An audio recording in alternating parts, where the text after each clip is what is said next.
Have you ever wondered if the secrets of ancient medicine could be hidden in a book no one can read? For 600 years, this book was a ghost. Codebreakers, kings, and even the world's most powerful computers found nothing.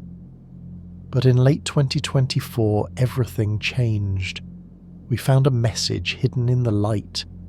Imagine a 15th century doctor working by candlelight, hiding a secret so dangerous he had to invent a language to keep it. This is the Voynich Manuscript, and tonight we finally begin to read it. Welcome to Sleep Entangled. Settle in, breathe deep, and enjoy. If you're ready for the voyage, subscribe, and let's begin. Imagine holding a 600-year-old book in your hands.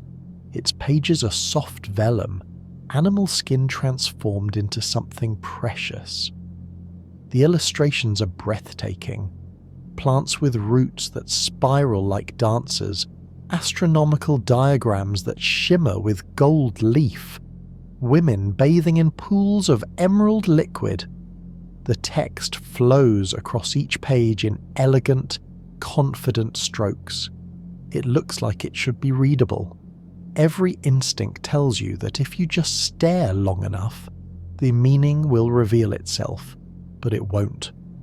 Because in over 600 years, no one, not the greatest minds in cryptography, not the most sophisticated computers, not even the codebreakers who cracked Nazi encryptions during World War II, has been able to read a single sentence of this manuscript with certainty. This is the Voynich Manuscript, and it remains, even today, the world's most mysterious book.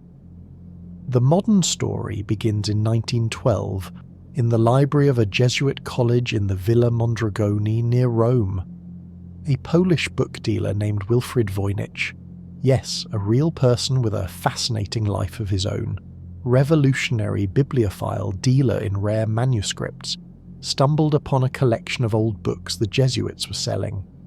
Among them was this peculiar volume, unlike anything he had ever seen. Voynich recognized immediately that he had found something extraordinary. The book seemed to be written in a language or code that nobody could identify.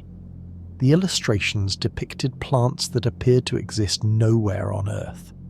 And strangest of all, despite its obvious age and care in production, there was no clear indication of who created it, when, or why. Let us slow down and truly picture this object. The manuscript consists of approximately 240 pages, though scholars believe some are missing, bound in limp vellum. Vellum, as you may know, is prepared animal skin, typically from calves, scraped and stretched until it becomes a smooth, durable writing surface. This was expensive material in the Middle Ages reserved for important texts. The ink is carbon-based, consistent with 15th century European practices. Each page contains text written in a flowing, confident hand, using a script that has been dubbed Voyniches, a name that acknowledges the script exists while admitting we have no idea what language, if any, it represents. The illustrations are what first capture most viewers. The manuscript divides into several apparent sections, each with its own visual character. The largest section, often called the herbal section, shows over 100 plant illustrations. These are not simple sketches. They are detailed botanical drawings showing roots, stems, leaves, flowers, seed pods. The artist clearly understood plant anatomy. And yet, remarkably, none of these plants match any known species. Botanists have pored over them for decades. Some illustrations look almost familiar. Could that be a sunflower, a type of water lily? But closer inspection reveals impossible features, combinations of characteristics that no real plant possesses. Then there is the astronomical section, filled with circular diagrams, zodiac-like symbols, stars, suns, moons. One remarkable fold-out page unfolds, to reveal an enormous cosmological chart with intricate details. The pharmaceutical section shows rows of containers, jars, vessels, urns, alongside plant parts and mysterious labels. And perhaps most enigmatic of all is the bathing section, where small naked women, drawn with medieval simplicity, sit in or around pools of blue and green liquid, connected by elaborate networks of tubes and channels. What could this possibly mean? Ritual bathing, alchemical transformation, hydrotherapy, medical treatment? No one knows. Today, the Voynich Manuscript resides at Yale University's Botanical Rare Book and Manuscript Library in New Haven, Connecticut. It arrived there in 1969, a gift from the book dealer H.P. Krauss, who had purchased it from Voynich's widow.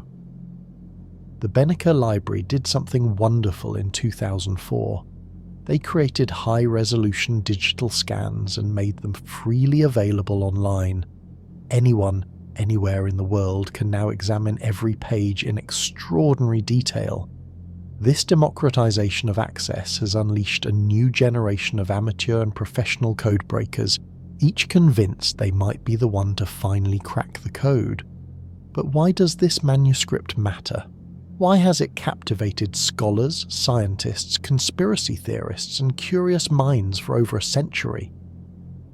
Perhaps it is because the Voynich Manuscript represents a perfect mystery, complex enough to be genuinely challenging, beautiful enough to be inherently fascinating, and tantalizing enough to seem just barely within reach. It looks like a cipher that should yield to analysis. The text shows patterns, regularities, structures that suggest meaning. And yet, it resists.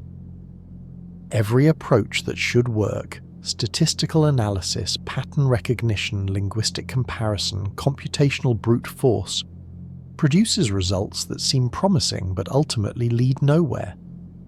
In 2009, researchers at the University of Arizona performed radiocarbon dating on the vellum itself. The results were definitive. The animal skin used to create the manuscript dates to between 1404 and 1438 AD with 95% confidence. This single finding demolished decades of theories. The manuscript is genuinely old, not a Renaissance hoax, not a 19th century forgery. Someone in the early 15th century, during the lifetime of Joan of Arc, as the Renaissance was just beginning to dawn in Italy, created this extraordinary object. The script itself presents a fascinating puzzle.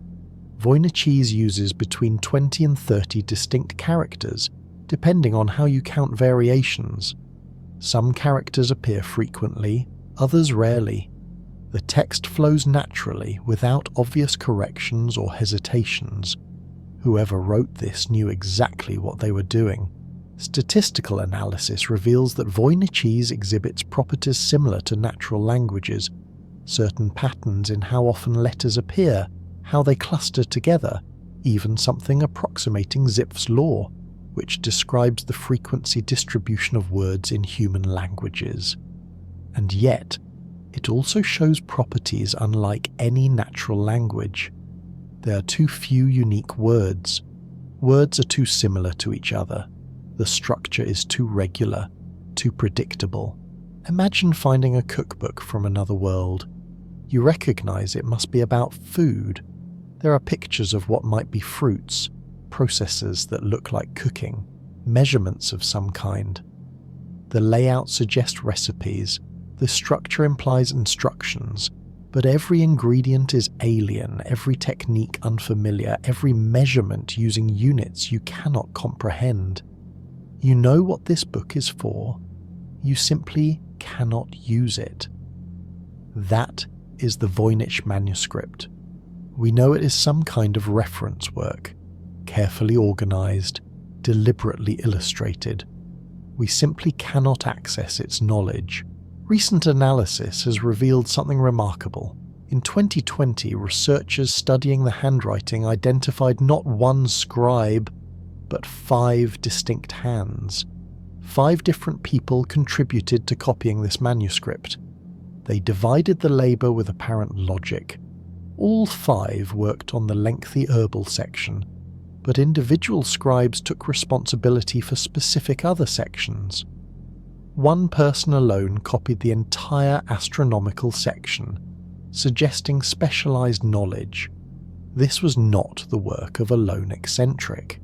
This was an organised production, a collaborative effort involving multiple skilled copyists, which raises a profound question.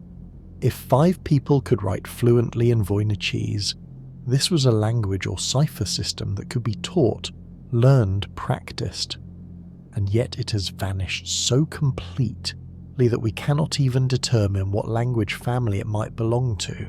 So as you rest here, in the quiet of this late hour, picture those 5 anonymous medieval scribes bent over their work by candlelight. Their quills scratch across vellum, forming symbols we can see but not understand. They are preserving something important enough to encrypt, valuable enough to protect, significant enough to employ multiple craftspeople. What were they hiding? Or perhaps, what were they trying to preserve? As you drift deeper into stillness, let that question float gently alongside you. Somewhere in history, 5 people knew, and somewhere in these pages the answer waits, patient as stone, silent as sleep. Chapter 2. The Hunt for Meaning. For over a century, the world's most brilliant minds have tried to crack the Voynich code. Mathematicians who revolutionized cryptography, linguists who decoded dead languages, computer scientists who built the first artificial intelligence systems, military codebreakers who intercepted enemy communications and changed the course of wars. All of them failed, every single one. And the question that haunts anyone who studies this manuscript is not just, what does it say, but why is it so impossibly difficult? Let us begin with William Friedman, one of the most legendary cryptographers in American history. Friedman broke Japanese codes during World War II, work that contributed significantly to Allied victory in the Pacific.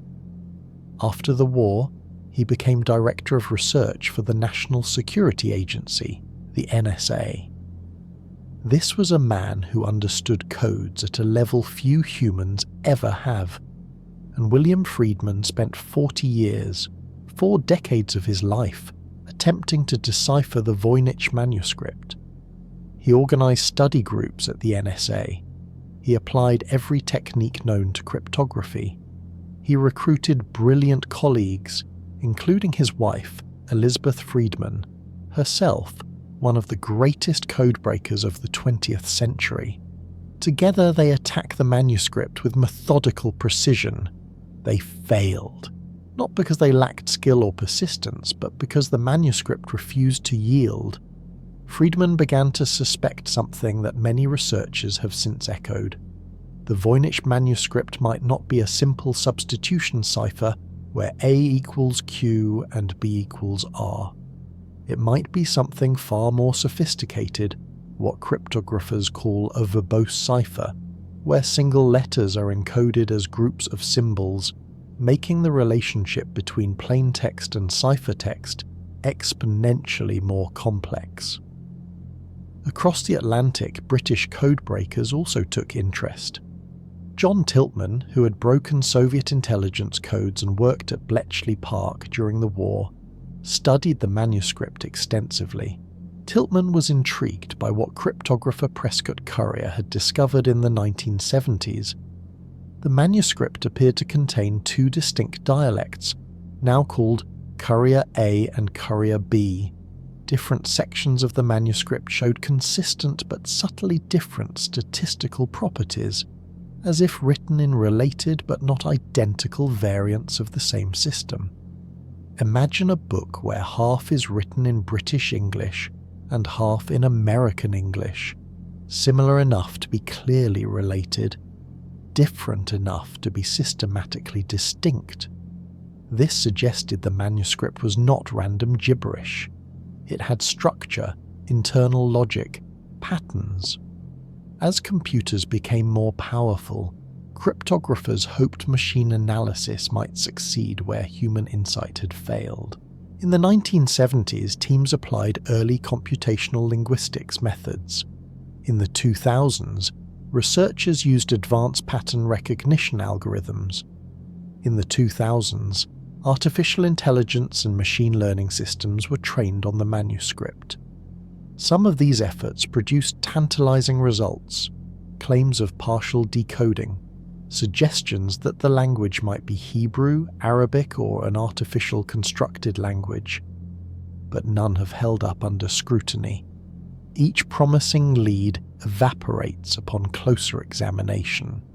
Here is what makes the Voynich Manuscript uniquely challenging. In a normal cipher, patterns emerge. If "the" is the most common three-letter word in English, you can identify it in encrypted text by finding the most common three-symbol sequence. Break a few words and the rest often follows. But Voynich's does not work this way. The text shows extraordinary regularity in some ways. Certain characters almost always appear in specific positions within words, but no underlying alphabet or simple substitution emerges. Words seem to be built from modular components, following rules we cannot quite grasp. Moreover, the manuscript exhibits what linguists call hapax legomena, words that appear only once. Every natural language has these unique words. But the distribution in the Voynich manuscript is strange, neither quite like natural language nor quite like a cipher. The word lengths follow a peculiar pattern, clustering at certain values, and there are virtually no corrections, no crossing out, no visible errors. The scribes wrote fluently, confidently, without hesitation. Either they were transcribing something they understood perfectly, or they were following a procedural system so systematic it required no thought. The verbose cipher hypothesis offers one explanation. In such a system, each letter of the original text is represented by multiple symbols in the encrypted version. So the simple word cat might become something like QRS-UIO-PQ, 3 letters transformed into 9 symbols. This creates apparent words in the ciphertext that are actually just fragments of individual letters. It also explains why Voynich's looks almost readable but resists decryption. You're not looking at words, you're looking at disguised letters, clustered into word-like shapes by the encryption method itself. Claire Bowen, a professor of linguistics at Yale University, where the manuscript now resides, has spent years studying it. She describes the central frustration perfectly. The Voynich manuscript looks like it should be easy to read and straightforward to understand. It contains familiar topics, such as stars and plants, presented in very unfamiliar ways. It's very hard to work with because there are so many unknowns. Any theory relies on so many assumptions that it's all too easy to get lost in speculation.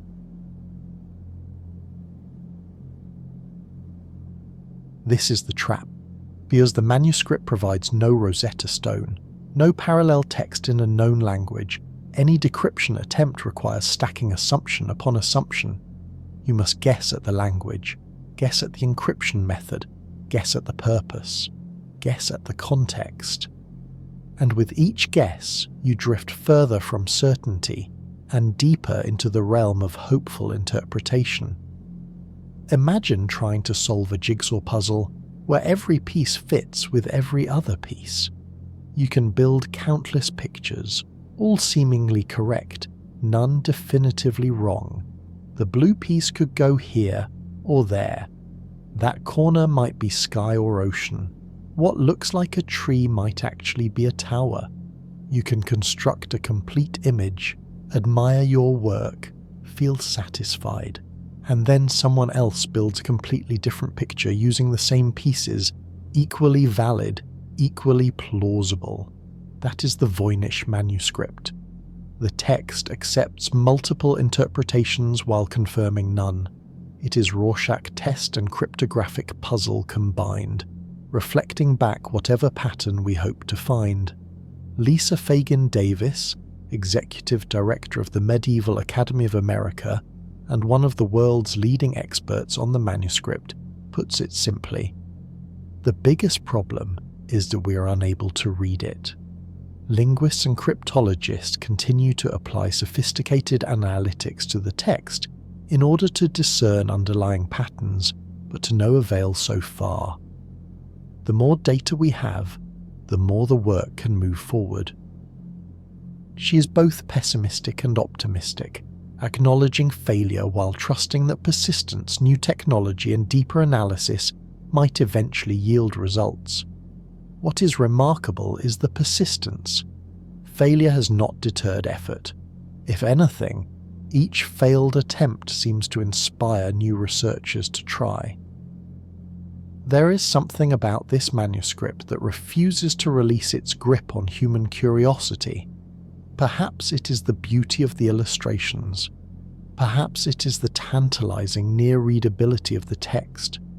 Perhaps it is simply the knowledge that someone somewhere once understood this book perfectly, and if one human mind could create it, another should be able to decode it.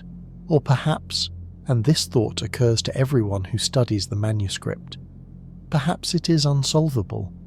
Perhaps the key was destroyed deliberately. Perhaps the language died out completely, leaving no descendants, no parallel texts, no trace in history. Perhaps the encryption method was so sophisticated, so carefully designed, that it anticipated every attack we might mount. The manuscript might be a perfect lock with no remaining key, a question with no answer, a mystery designed to endure. As you drift deeper into stillness, picture William Friedman at his desk, surrounded by photocopies of Voynich pages, statistical charts, frequency tables. It is late. He's been working for hours, decades really. He knows he may never solve this. And yet, he continues, driven by something deeper than the hope of success, the simple human need to understand, to persist, to refuse surrender to mystery. That same impulse brought you here tonight, to listen to this story, to wonder alongside him. Chapter 3. September 2024. Hidden Messages Revealed. In September 2024, something extraordinary happened. A researcher named Lisa Fagin Davis was examining multispectral images of the Voynich Manuscript, photographs taken using wavelengths of light invisible to the human eye, when she noticed something that made her, in her own words, shriek with excitement. There, in the margin of the first page, hidden for centuries, were 3 columns of letters. Someone in the 1660s had tried to decode the manuscript, and they had left their attempt inscribed in the margins, visible only to eyes aided by technology that can see through time itself. Let us first understand what multispectral imaging means, for it is a remarkable technology. When you look at an old manuscript with your eyes, you see only what visible light reveals, light in the narrow band of wavelengths between about 400 and 700 nanometers. But ultraviolet light, infrared light, and other invisible wavelengths interact differently with aged ink, faded pigments, and ancient parchment. Multispectral imaging captures images at many different wavelengths, and then processes them to reveal features invisible under normal light. It can resurrect faded text. It can expose erased writing. It can see through centuries of deterioration to reveal what the original creator intended. The Lazarus Project, a multispectral imaging team based at the University of Rochester in New York, performed this work on the Voynich Manuscript back in 2014. They photographed 10 selected pages using their specialized equipment creating detailed multispectral datasets. But for various reasons, these images were not made public at the time. They sat in digital archives, full of potential discoveries, waiting for someone with the right expertise and persistence to examine them closely.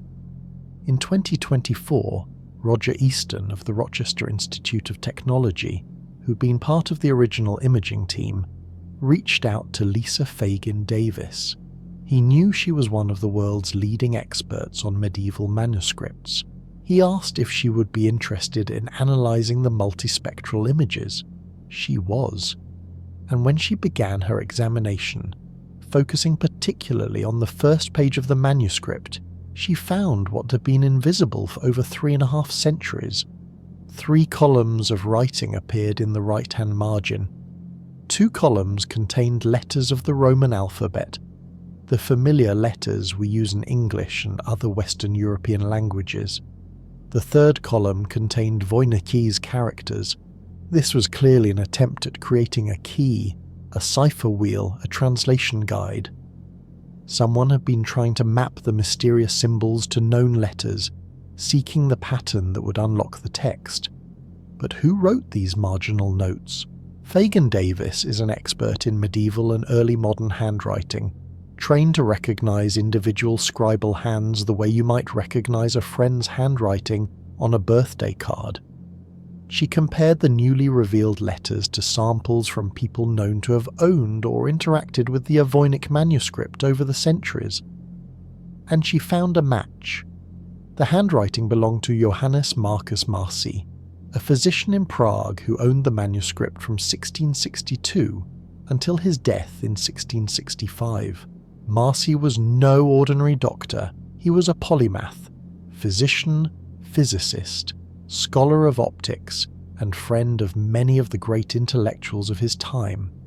In 1665, shortly before his death, Marci sent the Voynich Manuscript as a gift to the Jesuit scholar Athanasius Kircher in Rome, along with a letter describing it as an enigmatic manuscript that had resisted all attempts at decryption. Marci admitted he could not read it, but apparently he had tried. The marginal notes are evidence of his private struggle with the code, an attempt he chose not to mention in his letter to Kircher, perhaps because he knew he had failed. This discovery matters for several profound reasons.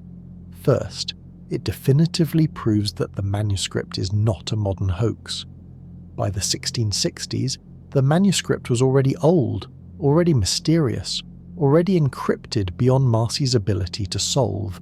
A forgery perpetrated in the 20th century, as some skeptics had suggested, becomes impossible. Real 17th century scholars took it seriously.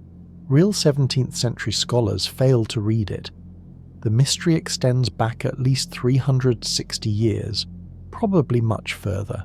Second, it confirms that people closer in time to the manuscript's creation, people who might have had access to contextual clues we have lost, also found it impenetrable. This is both humbling and oddly reassuring. If a learned physician in 1660s Prague, living in the same cultural and linguistic world that produced the manuscript, could not crack the code, then perhaps our own failure is less shameful. We are not uniquely stupid. We are facing something genuinely difficult. Third, this discovery demonstrates the power of new technology to resurrect lost information. The ink Marci used has faded over 350 years until it is virtually invisible to the naked eye. But it is still there, molecules still present on the vellum surface, detectable by instruments sensitive enough to see what human eyes cannot. This raises an exciting possibility. What else might be hidden in the manuscript? What other marginal notes, erasures, underlying drafts, or corrections might multispectral imaging reveal on the other 230-plus pages? The 10 pages scanned in 2014 have already yielded this discovery. What might a complete multispectral survey uncover? Think of an old photograph left in sunlight for decades. To your eyes, The image has faded to near whiteness. The faces are ghosts, the landscape barely visible, the details lost to time and light. But the chemical traces remain in the paper. And with the right instruments, spectroscopy, digital enhancement, wavelengths your eyes cannot perceive, the original image can be reconstructed. Not perfectly, perhaps, but well enough to see what was once there. Multispectral imaging gives us eyes that can see through time, that can look past deterioration and fading, that can recover information we thought was lost forever. It is, in a very real sense, a form of technological archaeology. The process is methodical and beautiful. The manuscript page is positioned under carefully controlled lighting. Then, one wavelength at a time, images are captured. First in the deep blue, then violet, then ultraviolet light invisible to humans, then the visible spectrum, then infrared, then the far infrared. Each wavelength reveals different features. Ultraviolet makes certain inks fluoresce, glowing against the background. Infrared can penetrate surface layers, revealing text beneath.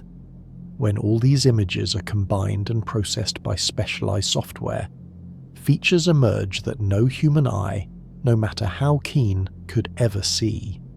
Fagin Davis's discovery has energized the field. Researchers are now calling for comprehensive multispectral imaging of the entire manuscript. Perhaps other pages contain marginal notes from other owners. Perhaps there are corrections, additions, or commentary hidden from view. Perhaps buried in the margins or erased from earlier drafts, there are clues that could finally unlock the central mystery. The technology exists. The question is whether funding and access can be secured to perform the work. But there is also something deeply human about this discovery. Johannes Marcus Marci sat with this manuscript in the 1660s, probably in the same confusion and fascination we feel today. He tried to build a key, mapping Voynich symbols to Latin letters, searching for the pattern. He failed, as we have failed. But he left his work behind, inscribed in margins, invisible ink slowly fading, waiting for technology 3.5 centuries in the future to bring it back to light. His attempt becomes our evidence.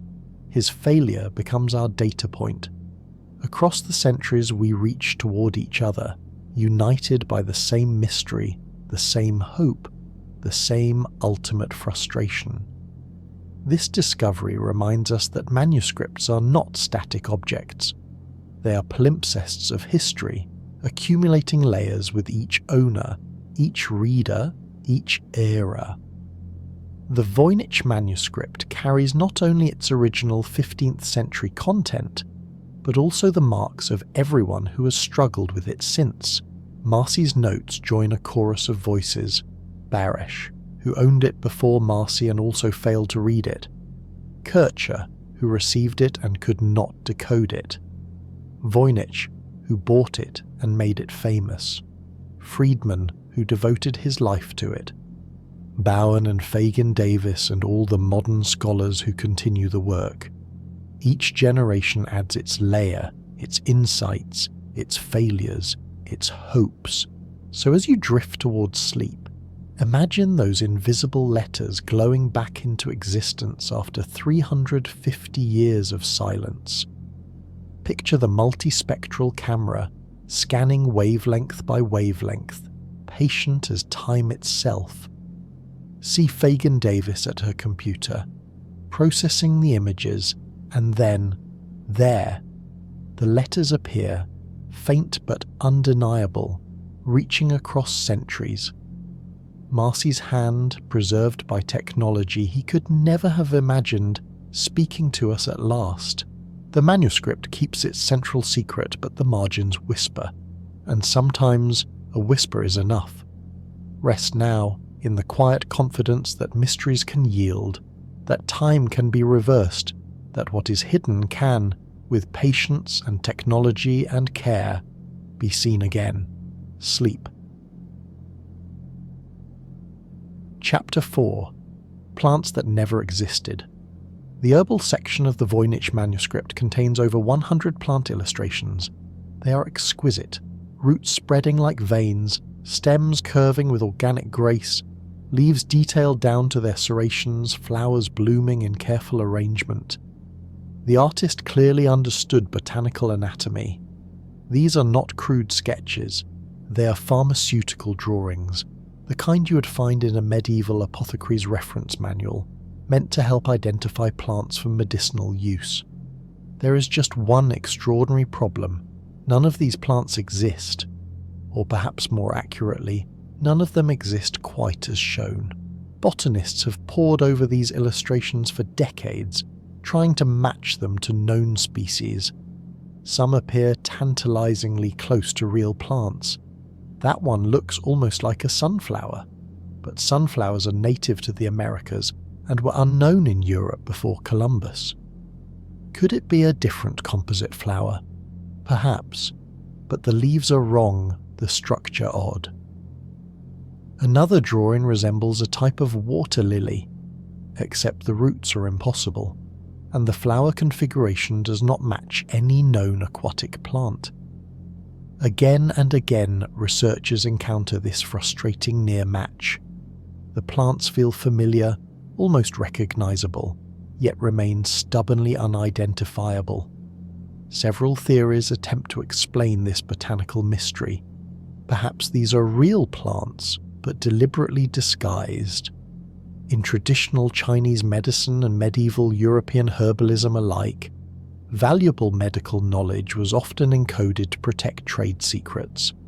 A master herbalist might draw a healing plant but alter key features, change the number of leaves, distort the root structure, modify the flower, so that only initiated students could recognize what was actually being depicted. The illustration serves as a memory aid for those who already know, while concealing the truth from outsiders. Another possibility is that these plants come from distant regions unknown to Western botanists when the manuscript was created. In the early 15th century, European knowledge of Asian, African, and Middle Eastern flora was fragmentary at best. Perhaps a traveller brought back descriptions or sketches of exotic medicinal plants, and the Voynich illustrator rendered them based on second-hand accounts, introducing distortions and inaccuracies in the translation.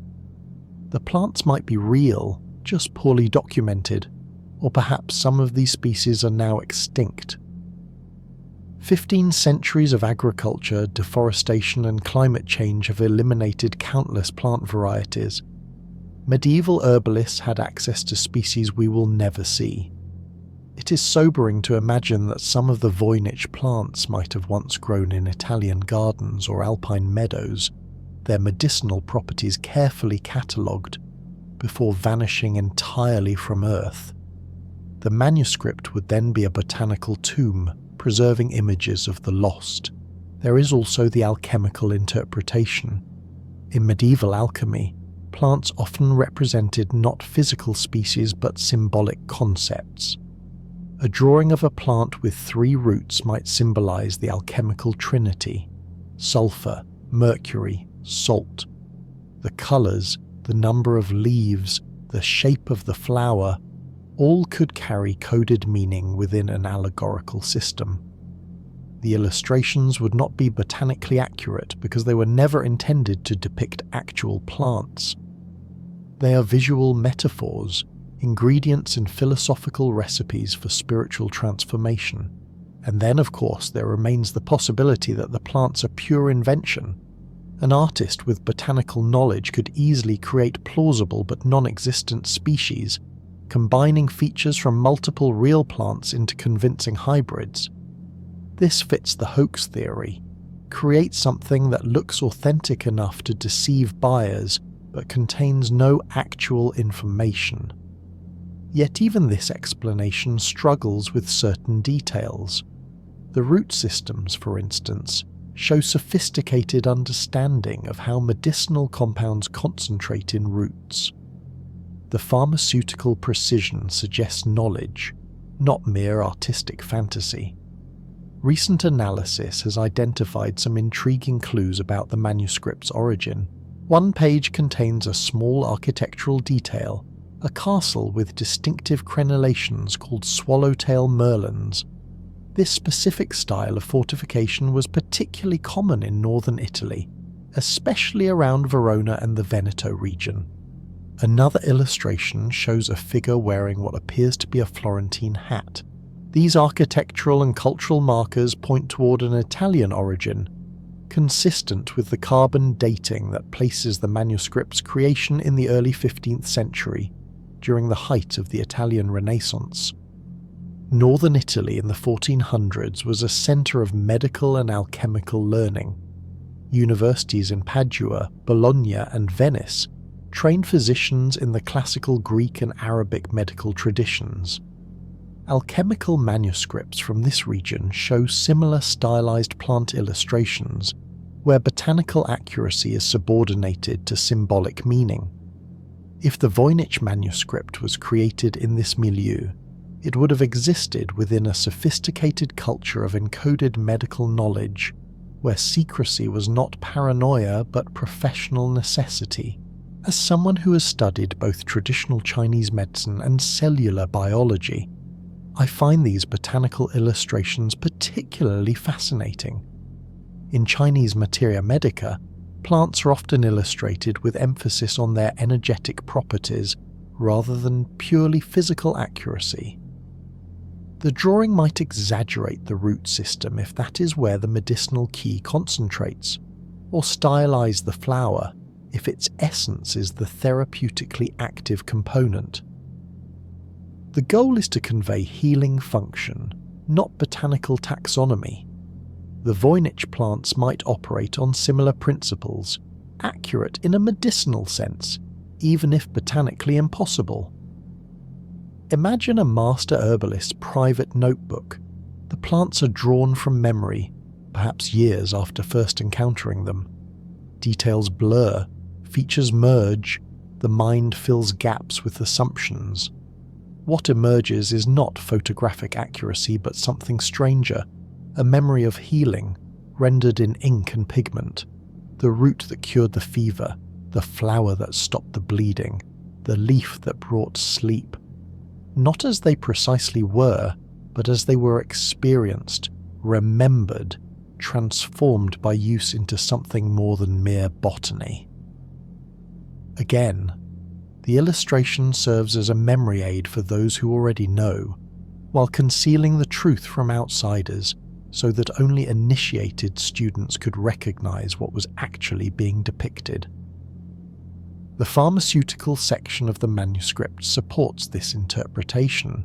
Pages show jars, containers, vessels, clearly apothecary equipment, alongside plant parts and cryptic labels.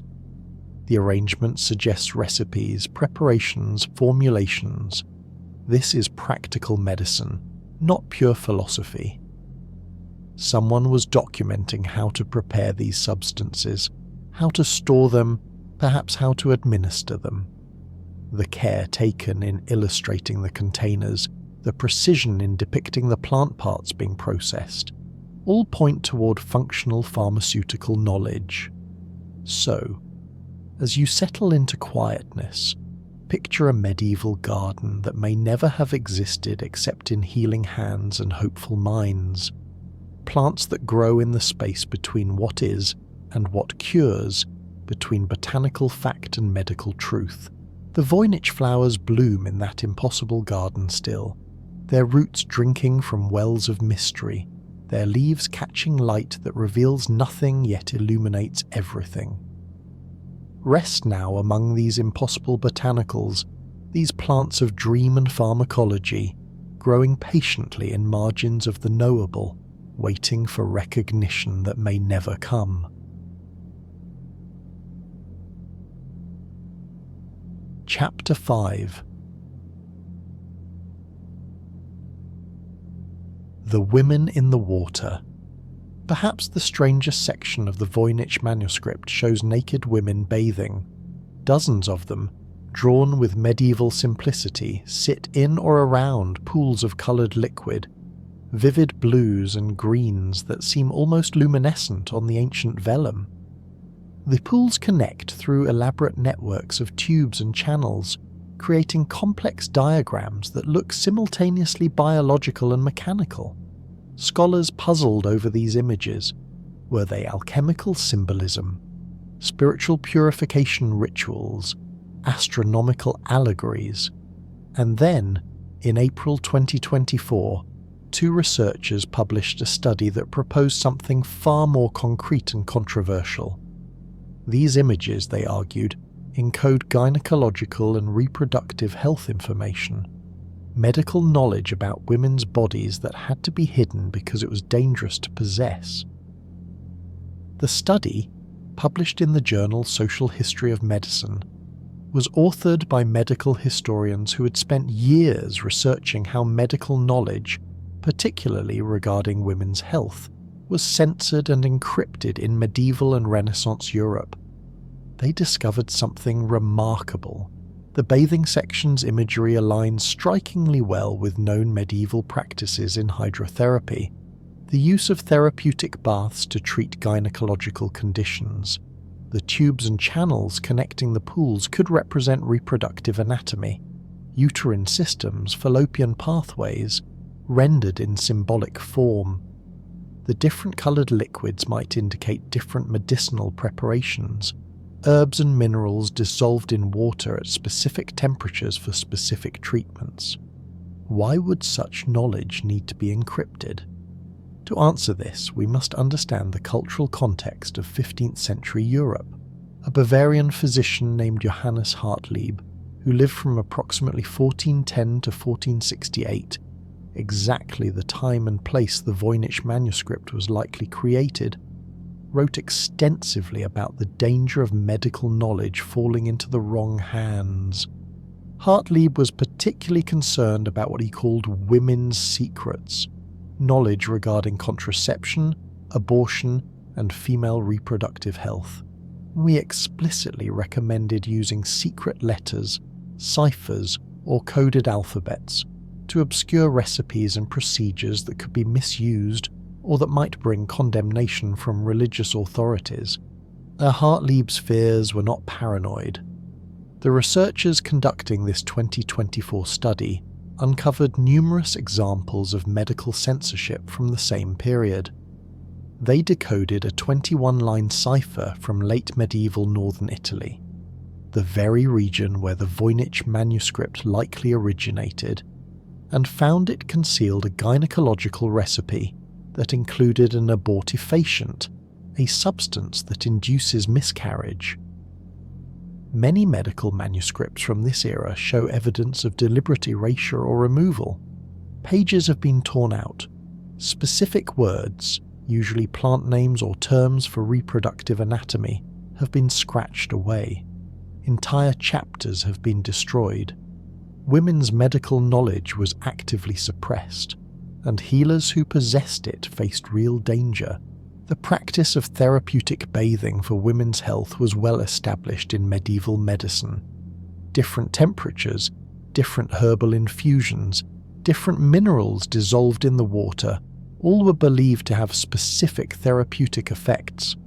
Hot baths with certain herbs might ease menstrual pain.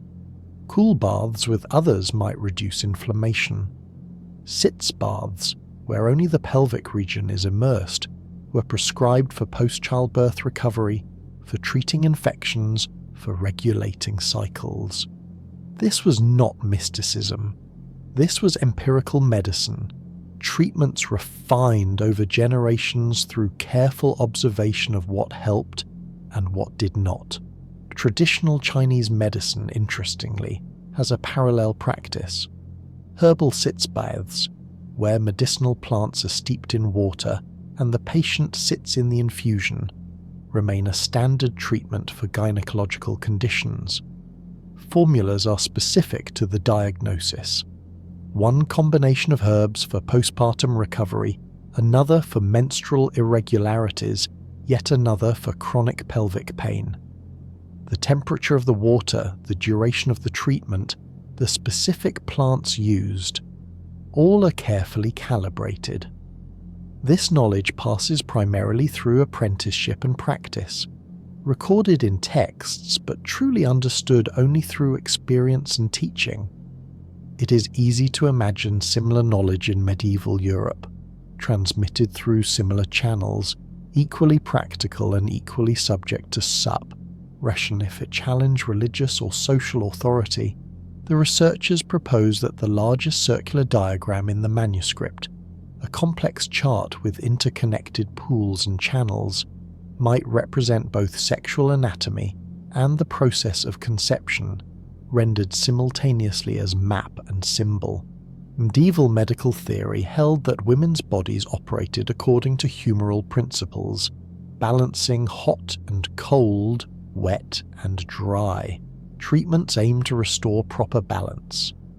The coloured liquids in the Voynich pools might indicate these different qualities: blue for cooling, red for warming, green for drying, and so forth. What looks like mystical symbolism might be sophisticated medical notation, comprehensible to trained practitioners but deliberately obscured from the uninitiated. There is profound sadness in this theory. If true, the Voynich Manuscript might preserve knowledge that could have alleviated suffering, treatments for painful conditions, methods for spacing pregnancies safely, remedies for infections that killed countless women in childbirth. This information was encoded not out of mere secrecy, but out of fear. Fear of persecution, of being labelled a witch, of religious condemnation, of societal punishment. Women healers, midwives, herbalists who possessed this knowledge operated in a perpetual state of danger. The manuscript becomes not just a puzzle, but a tomb, a place where vital knowledge was buried for safekeeping and lost to time. Picture, if you will, a medieval midwife. She has attended hundreds of births. She knows which herbs stop hemorrhaging, which baths ease labour pain, which treatments prevent childbed fever. This knowledge was given to her by her teacher, who learned from her teacher, in a chain extending back centuries, but the church grows suspicious of women's healing knowledge. Accusations of witchcraft multiply, books are burned, healers are executed, so she takes her most valuable recipes and encodes them, disguising practical medicine as alchemical allegory, rendering reproductive anatomy as mystical diagrams, transforming contraceptive formulas into symbolic puzzles. The knowledge survives in code, waiting for a safer time that perhaps never comes. The women in the Voynich baths sit calmly in their impossible pools, connected by their intricate channels, bathed in their medicinal colours. They are not mystical beings or alchemical symbols. They might be patients, depicted in the act of treatment, preserved in ink as testimony that someone once knew how to heal them. 600 years later, we gaze at these images and see mystery. But perhaps medieval women saw something different, saw themselves, saw their mothers and daughters, saw the treatments that brought relief, and the knowledge that was too dangerous to speak aloud. So as you drift into deeper calm, rest in the company of those anonymous healers and the women they served. The baths still shimmer on their pages, the tubes still connect their symbolic pools, the coloured waters still promise healing we can no longer access. Their secrets kept so carefully that even now, with all our technology and scholarship, we cannot be certain we understand. Perhaps some knowledge must be protected by silence. Perhaps some wisdom survives best when wrapped in mystery, waiting for the moment when it can safely emerge. Until then, the women rest in their baths, patient as time, holding their secrets still. Chapter 6. The Cipher That Almost Works. In January 2025, a researcher named Michael Greshko published something extraordinary in the journal Cryptologia.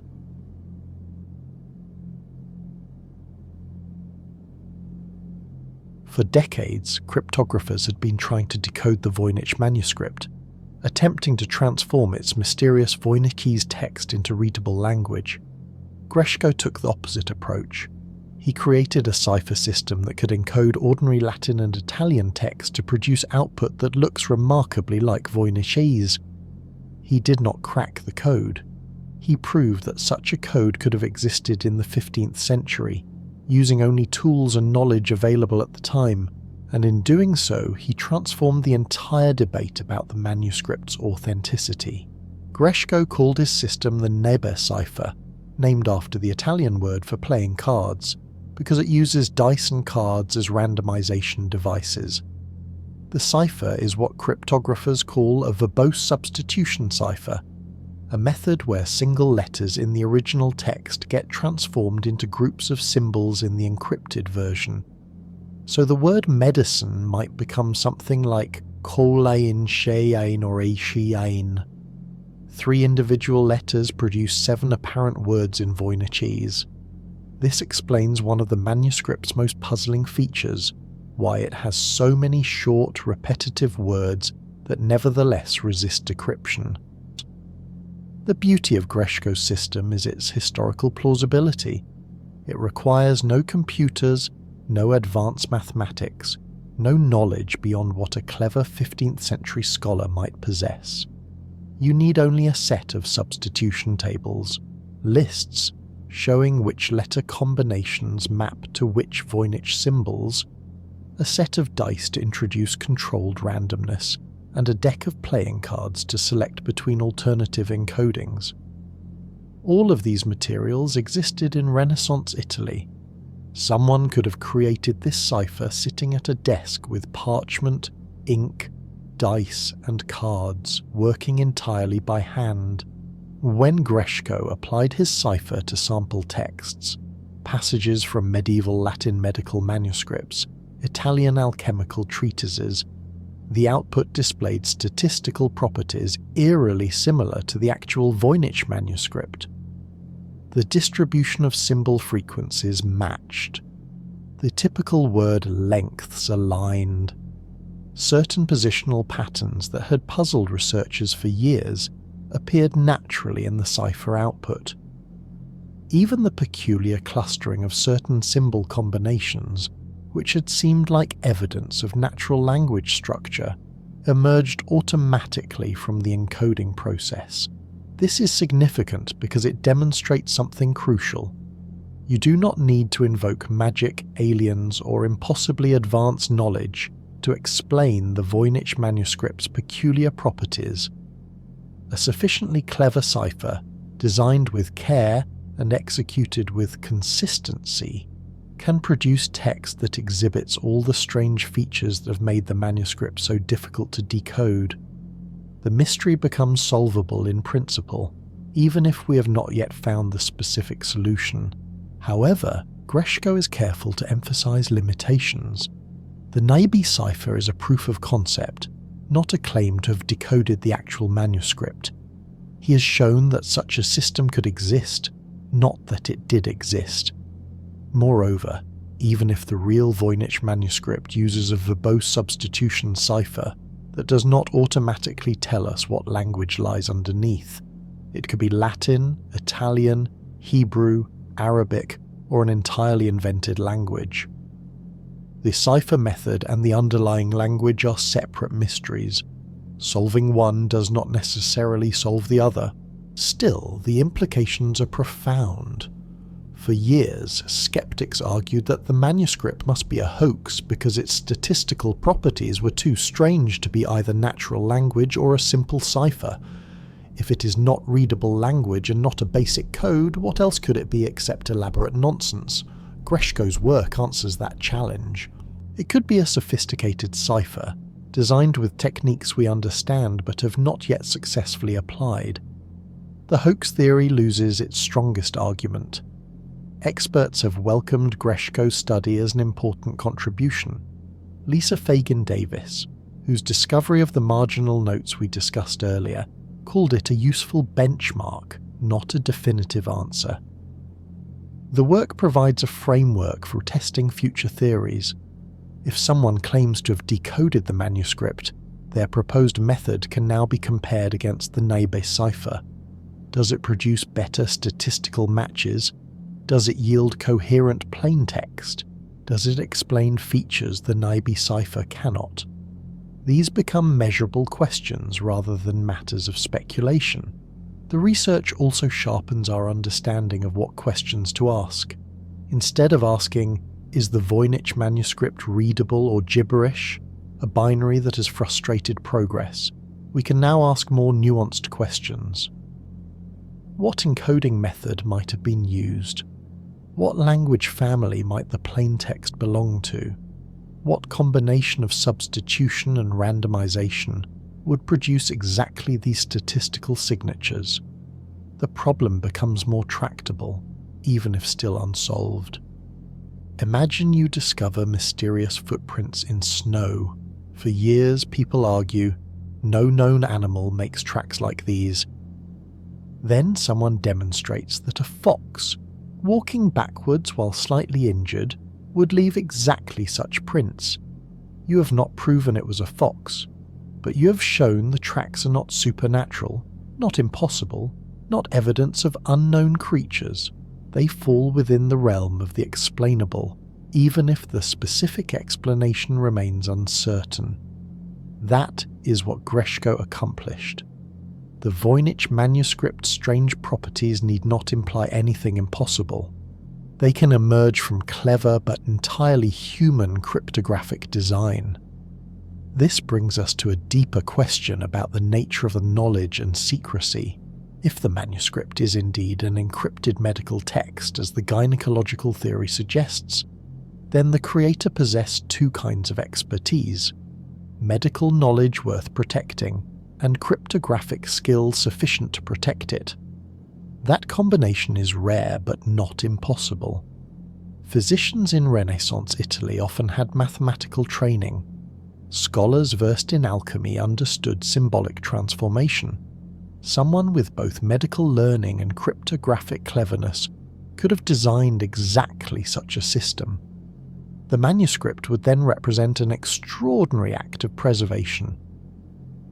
Faced with knowledge that was valuable but dangerous, the creator built a lock sophisticated enough to resist 4 centuries of code-breaking attempts. They succeeded so well that we still cannot be certain whether the lock even exists, or whether there was ever anything locked within it. That ambiguity itself becomes a kind of perfect encryption, uncertainty so complete that we question whether there is anything to be certain about. As you rest in this contemplative hour, picture a medieval scholar by candlelight, rolling dice, consulting tables, methodically transforming medical wisdom into impenetrable code. Roll the dice, these symbols, shuffle the cards, those alternatives, letter by letter, word by word, building a text that will endure for centuries precisely because it cannot be read. Not madness, not mystery, but method. Not impossible, just very, very clever. The secret was not that it could not be done. The secret was in how it was done, and that knowledge, unlike the text itself, may be returning to us at last. Drift deeper now, knowing that some mysteries yield not to force, but to patience, not to certainty, but to better questions. Chapter 7. Medicine, Mystery, and What It Teaches Us. We have journeyed through 6 centuries tonight, from medieval scriptoriums to multispectral laboratories, from William Friedman's cryptographic tables to Lisa Fagin Davis's revelations in invisible margins. We have examined impossible plants and mysterious bathing women, statistical linguistics and verbose ciphers, and after all this exploration, the Voynich manuscript remains unread. But perhaps, and this is what I want you to consider as you settle into sleep, perhaps that is not failure. Perhaps the manuscript's greatest gift is not the knowledge it contains, but the knowledge it has forced us to create in trying to reach it. Consider what we have learned because of this manuscript. Multispectral imaging technology, which revealed Johannes Marcus Marcy's hidden notes, was developed partly to analyze ancient texts. That same technology now helps us read charred scrolls from Pompeii, recover erased texts from palimpsests, and reveal hidden layers in artwork. Statistical linguistics methods, refined in attempts to crack Voynichese, now help us understand how languages evolve and how writing systems encode meaning. Pattern recognition algorithms, tested against the manuscript's stubborn patterns, contribute to fields from computer vision to artificial intelligence. The Voynich Manuscript has been a whetstone against which minds sharpen themselves. Every failed decryption attempt taught us something about what human languages look like statistically, about how ciphers function, about the limits of different analytical approaches, about the nature of knowledge itself. Some of history's greatest cryptographers spent years on this manuscript.